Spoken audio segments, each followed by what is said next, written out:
2026 বিশ্বকাপের আর মাত্র কয়েকদিন বাকি। যুক্তরাষ্ট্র, কানাডা ও মেক্সিকোর মাটিতে বসতে যাচ্ছে ফুটবল ইতিহাসে সবচেয়ে বড় বিশ্বকাপ। 48টি দল, 104টি ম্যাচ এবং কোটি কোটি দর্শকের নজরে থাকবে একটাই প্রশ্নে: কে হবে নতুন বিশ্ব চ্যাম্পিয়ন? বিশ্বকাপে Argentina, Brazil, Germany, England, Portugal সহ অনেক শক্তিশালী দল থাকলেও পরিসংখ্যান, সাম্প্রতিক পারফরম্যান্স, স্কোয়াডের গভীরতা ও সুপার কম্পিউটার বিশ্লেষণ বলছে 5টি দল অন্যদের চেয়ে এগিয়ে থাকে। সেই সেরা 5 দল হলো আর্জেন্টিনা, ব্রাজিল, ইংল্যান্ড, ফ্রান্স ও স্পেন।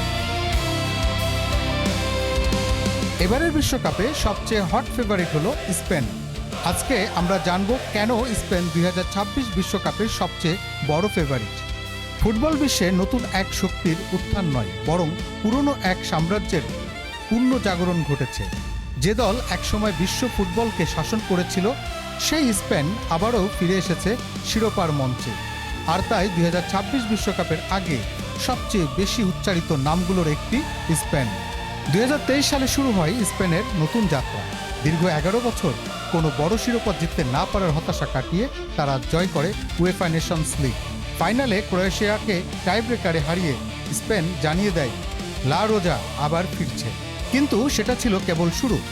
2024 সালের ইউরোপের মাটিতে স্পেন যা করেছে সেটিকে অনেকেই আধুনিক ফুটবলের অন্যতম সেরা টুর্নামেন্ট পারফরম্যান্স হিসেবে দেখেন। তারা গ্রুপ পর্বে হারিয়েছে ক্রোয়েশিয়া ও ইটালিকে। এরপর নকআউটে জর্জিয়া, স্বাগতিক জার্মানি, শক্তিশালী ফ্রান্স এবং ফাইনালে ইংল্যান্ডকে পরাজিত করে ইউরোপের মুকুট নিজেদের করে নেয়। সবচেয়ে অবাক করার বিষয় হলো স্পেন টুর্নামেন্টের 7টি ম্যাচই জিতেছিল ইউরোর ইতিহাসে, যা এক অনন্য রেকর্ড। এই জয়ের মাধ্যমে স্পেন তাদের রেকর্ড 4বার ইউরোপিয়ান চ্যাম্পিয়নশিপ শিরোপা জেতে এবং ইউরোপের সবচেয়ে সফল জাতীয় দলে পরিণত হয়। তবে শুধু ট্রফি নয়, স্পেনের সবচেয়ে বড় শক্তি তাদের নতুন প্রজন্ম। ইয়ামাল, পেদ্রি, নিকো উইলিয়ামস, পাউ কুবাসি এবং রদ্রিগের মতো তারকারা এখন বিশ্ব ফুটবলের আলোচনার কেন্দ্রবিন্দু। বিশেষ করে লামিনে ইয়ামালকে অনেকেই আগামী দশকের অন্যতম সেরা ফুটবলার হিসেবে বিবেচনা করছেন। মাত্র কিশোর বয়সেই তিনি ইউরো জয়ের নায়ক হয়ে উঠেছেন। বর্তমান coach Luis de la Fuente স্পেনের খেলার ধরনও এনেছেন পরিবর্তন। আগের ধীরগতির টিকি কাটা ফুটবলের পরিবর্তে এখন স্পেন খেলছে দ্রুতগতির, আক্রমণাত্মক এবং আধুনিক ফুটবল। ফলে তারা শুধু বল দখল করেই নয়, সরাসরি আক্রমণ করেও ম্যাচ জিততে পারছে। আরেকটি গুরুত্বপূর্ণ বিষয় হলো দলের ভারসাম্য। গোলরক্ষক থেকে শুরু করে আক্রমণ ভাগ পর্যন্ত প্রতিটি পজিশনে রয়েছে বিশ্বমানের খেলোয়াড়। তরুণদের উদ্যমের সঙ্গে অভিজ্ঞদের নেতৃত্ব মিলিয়ে স্পেন এখন একটি সম্পূর্ণ দল। 2025 সালে নেশনস লিগেও স্পেন আবার ফাইনালে পৌঁছে নিজেদের ধারাবাহিকতা প্রমাণ করেছে।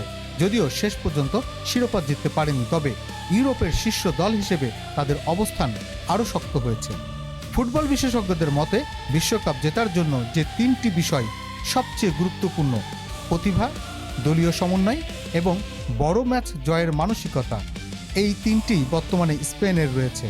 তাই যখন 2026 বিশ্বকাপের সম্ভাব্য চ্যাম্পিয়নদের তালিকা করা হয়, তখন স্পেনের নাম থাকে সবার ওপরে কিংবা খুব কাছাকাছি। প্রশ্ন এখন একটাই: ইউরোপ জয়ের পর কি স্পেন আবারও বিশ্ব জয় করবে? 2010 সালের পর কি আবারও বিশ্বকাপ ট্রফি উঠবে স্প্যানিশ অধিনায়কের হাতে? উত্তর মিলবে মাঠে।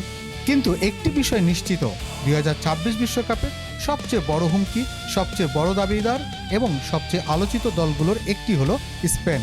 লা রোজা কি আবার বিশ্ব ফুটবলের রাজা হবে? সময় বলে দেবে। Desk report, infinity Bangla.